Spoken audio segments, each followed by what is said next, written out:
Remarks of the President to the American Newspaper Publishers Association, Waldorf Astoria Hotel, New York City, April 27, 1961.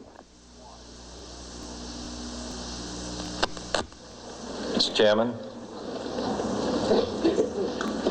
ladies and gentlemen, I appreciate very much your generous invitation to be here tonight. You bear heavy responsibilities these days, and the article I read some time ago reminded me of how particularly heavily the burdens of present-day events bear upon your profession. You may remember that in 1851, the New York Herald Tribune, under the sponsorship and publishing of Horace Greeley, employed as its London correspondent an obscure journalist by the name of Karl Marx. We are told that foreign correspondent Marx, stone broke, and with a family ill and undernourished, constantly appealed to Greeley and managing editor Charles Dana for an increase in his munificent salary of $5 per installment, a salary which he and Ingalls ungratefully labeled as the lousiest petty bourgeois cheating. But when all his financial appeals were refused, Marx looked around for other means of livelihood and fame, eventually terminating his relationship with the Tribune and devoting his talents full-time to the cause that would bequeath to the world the seeds of Leninism, Stalinism, revolution, and the Cold War. If only this capitalistic New York newspaper had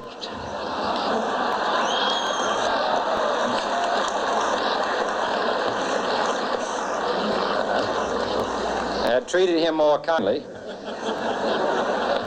if only Marx had remained a foreign correspondent, history might have been different. And I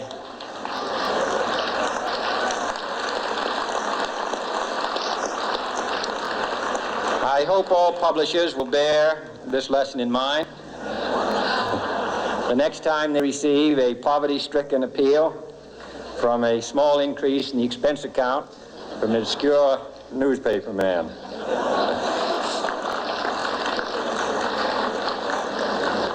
I have selected as the title of my remarks tonight, "The President of the Press."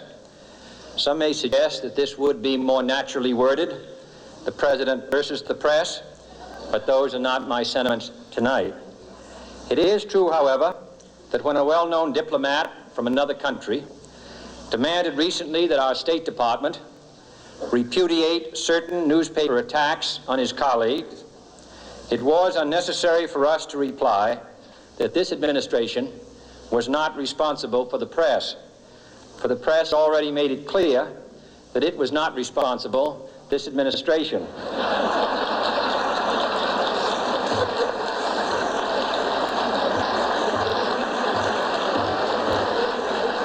Nevertheless, my purpose here tonight is not to deliver the usual assault on the so-called one-party press. On the contrary, in recent months, I have rarely heard any complaints about political bias in the press, except from a few Republicans. Nor is it my purpose tonight to discuss or defend the televising of presidential press conferences. I think it is highly beneficial to have some 20 million Americans regularly sit in on these conferences to observe, if I may say so, the incisive, the intelligent, and the courteous qualities displayed by your Washington correspondents. Nor, finally, are these remarks intended to examine the proper degree of privacy which the press should allow to any president and his family. If, in the last few months, your White House reporters and photographers have been attending church services with regularity, that has surely done them no harm.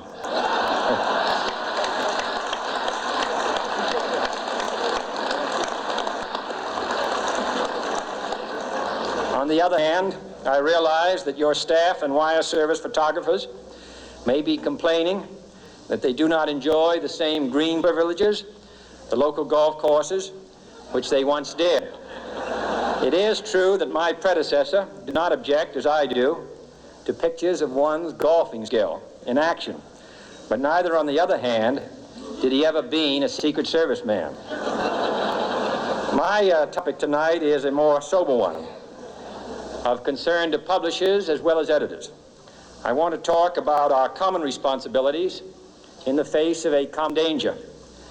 The events of recent weeks may have helped to illuminate that challenge for some, but the dimensions of its threat have loomed large on the horizon for many years.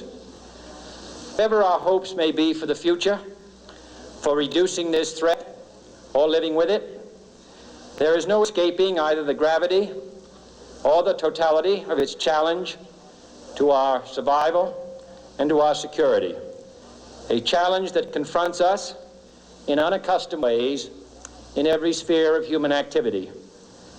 This deadly challenge imposes upon our society two requirements of direct concern, both to the press and to the President. Two requirements that may seem almost contradictory in tone, but which must be reconciled and fulfilled if we are to meet this national peril. I refer first to the need for far greater public information, and second, to the need for far greater official secrecy. The very word secrecy is repugnant in a free and open society, and we are, as a people, inherently and historically opposed to secret societies, to secret oaths, and to secret proceedings. We decided long ago that the dangers of excessive and unwarranted concealment of pertinent facts far outweighed the dangers which are cited to justify it. Even today, there is little value in opposing the threat of a closed society by imitating its arbitrary restrictions. Even today, there is little value in ensuring the survival of our nation if our traditions do not survive with it. And there is very grave danger that an announced need for increased security will be seized upon by those anxious to expand its meaning to the very limits of official censorship and concealment. That I do not intend to permit to the extent that it's in my control. And no official of my administration, whether his rank is high or low, civilian or military, should interpret my words here tonight as an excuse to censor the news, to stifle dissent, to cover up our mistakes, or to withhold from the press and the public the facts they deserve to know. But I do ask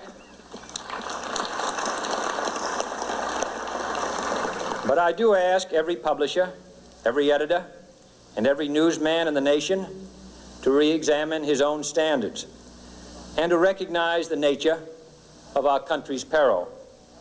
In time of war, the government and the press have customarily joined in an effort based largely on self-discipline to prevent unauthorized disclosures to the enemy. In times of clear and present danger, the courts have held that even the privileged rights of the First Amendment must yield to the public's need for national security. Today, no war has been declared, and however fierce the struggle may be, it may never be declared in the traditional fashion. Our way of life is under attack. Those who make themselves our enemy are advancing around the globe. The survival of our friends is in danger, and yet no war has been declared. No borders have been crossed by marching troops. No missiles have been fired. If the press is awaiting a declaration of war before it imposes the self-discipline of combat conditions, then I can only say that no war ever posed a greater threat to our security. If you are awaiting a finding of clear and present danger, then I can only say that the danger has never been more clear, and its presence has never been more imminent. It requires a change in outlook, a change in tactics, a change in missions by the government, by the people, by every businessman or labor leader, and by every newspaper. For we are opposed around the world by a monolithic and ruthless conspiracy that relies primarily on covert means for expanding its sphere of influence, on infiltration instead of invasion, on subversion instead of elections, on intimidation instead of free choice, on guerrillas by night instead of armies by day. It is a system which has conscripted vast human and material resources into the building of a tightly knit, highly efficient machine that combines military, diplomatic, intelligence, economic, scientific, and political operations. Its preparations are concealed, not published. Its mistakes are buried, not headlined. Its dissenters are silenced, not praised. No expenditure is questioned, no rumor is printed, no secret is revealed. It conducts the Cold War, in short, with a wartime discipline no democracy would ever hope or wish to match. Nevertheless, every democracy recognizes the necessary restraints of national security. And the question remains whether those restraints need to be more strictly observed if we are to oppose this kind of attack as well as outright invasion.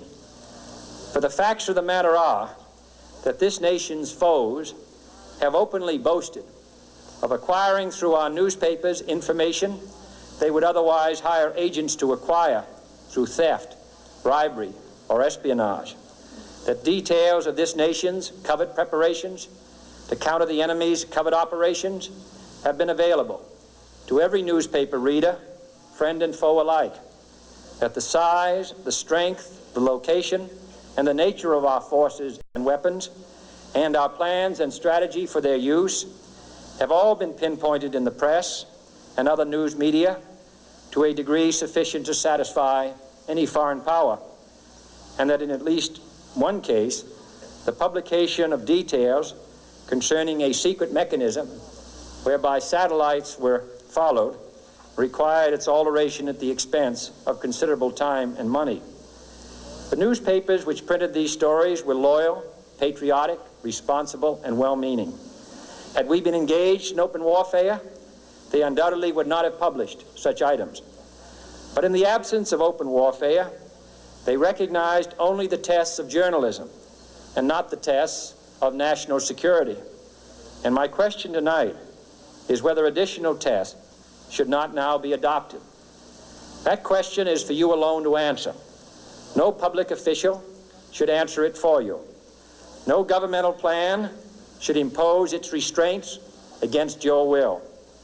But I would be failing in my duty to the nation in considering all of the responsibilities that we now bear and all of the means at hand to meet those responsibilities if I did not commend this problem to your attention and urge its thoughtful consideration. On many earlier occasions I have said, and your newspapers have constantly said, that these are times that appeal to every citizen's sense of sacrifice and self-discipline.